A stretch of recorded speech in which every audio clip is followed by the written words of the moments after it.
को केने मारो है? भैया दो ही जने सो रहे थे, दोनों ने के मुंह में डाला का चदरा। ओ भैया ने धर दई एक तलवार ने किसने पता ही नहीं, परोस वक्त में नहीं देख पाऊंगा, भाग गए। कहाँ के हैं? मेरठ की मुस्कान के बाद हमीरपुर की अनीता का कांड। अनीता ने खेला खूनी खेल। शुरुआत में पुलिस समेत सभी को दिया चकमा। गुमराह करने के लिए खुद को भी कर लिया घायल। पति की लाश से लिपट लिपट कर रोती रही हत्यारोपी अनीता।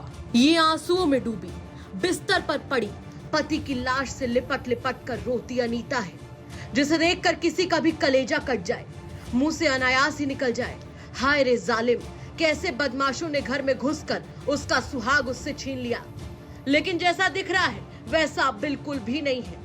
इन आंसुओं के पीछे वो कुटिल मुस्कान है जो किसी को शुरुआत में नजर ही नहीं आई।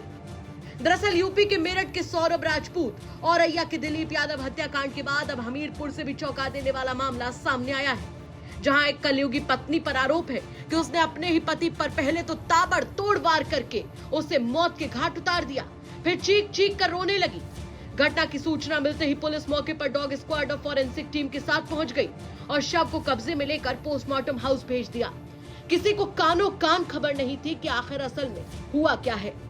बिस्तर में खून से लथपथ पड़ा पति का शव और दीवार पर पड़े खून के छींटे कलयुगी पत्नी की हैवानियत की गवाही दे रहे हैं। और कांड के बाद साजिश ऐसी कि एक समय तो पूरा का पूरा गांव ही चकमा खा गया। यहाँ घरेलू विवाद के बाद पत्नी इतनी नाराज हुई कि उसने अपने ही पति की चाकू से ताबड़तोड़ वार करके धड़ से गर्दन अलग कर दी और पुलिस सहित परिजनों को गुमराह करने के लिए नकाबपोश बदमाशों द्वारा घर में घुसकर सोते समय पत्नी के मुंह को चद्दर से ढककर पति की धारदार हथियार से हत्या किए जाने की मनगढ़ंत फिल्मी कहानी गढ़ डाली।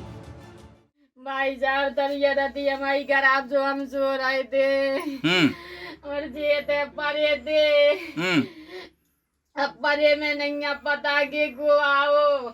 एक ने चदरा हमारी मुंह पे डाल हुआ मुड़ी से डाले थे, एक ने हमारे ने कल्ला हो रही चदरा और मैं चिल्लाया करी से वरना चाकू मार दई ने पकड़ो आवाज धारा ही था, पता नहीं है कि बदर बदर चले गए। कितने लोग थे? 2-3 को तो यारो मिलो तो, लेकिन जो में खुले थे तो मुंह दावला उसे देख नहीं पाओ हम। कितनी देर पहले? बेहोश हो गई मैंने, जैसे बे भाग गई सो मैं गिर गई थे बेहोश, फिर बेहोशी खुली जब मैं घर चले आनी। अरे दैया रे। किसी से बुराई लड़ाई? भाई साहब हम तो कुड़ार किया सुबह बोते तो हमारी दुनिया मुल्क से हालिकी में बनी रही हुई, हमें नहीं पता। हम तो बच्चा लेके 10 साल से थे आ गए थे, बबलू भाई साहब के हार में बने रहे। हालांकि दिन दहाड़े कस्बे में घुसकर बदमाशों द्वारा हत्या की कहानी पुलिस के सामने ज्यादा देर चल न सकी और पुलिस की सख्त पूछताछ में पत्नी ने अपना अपराध कबूल कर लिया।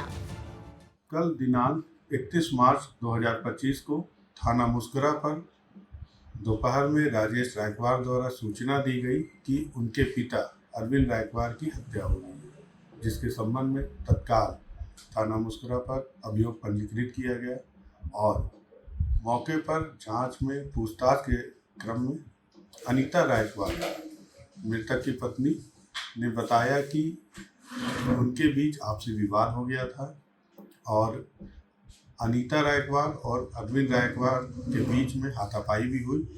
अरविंद रायकवार के हाथ में जो चाकू था उसे अनीता रायकवार ने छीनकर उसके ऊपर वार कर दिए, जिसके क्रम में उसको गंभीर चोटें आई हैं और उसकी वहीं मृत्यु हो गई। इस संबंध में अनीता रायकवार की गिरफ्तारी की गई है और उसे न्यायालय के समक्ष पेश किया जा रहा है और अग्रिम वैधानिक कार्रवाई की जाएगी। दरअसल मामला मुस्कुरा कोतवाली कस्बे के मोतीनगर इलाके का है, जहां मूल रूप से महोबा जिले के रहने वाले अरविंद बीते 10 सालों से परिवार के साथ कस्बे में रहा करते थे, जिनका बेरहमी से कत्ल कर दिया गया।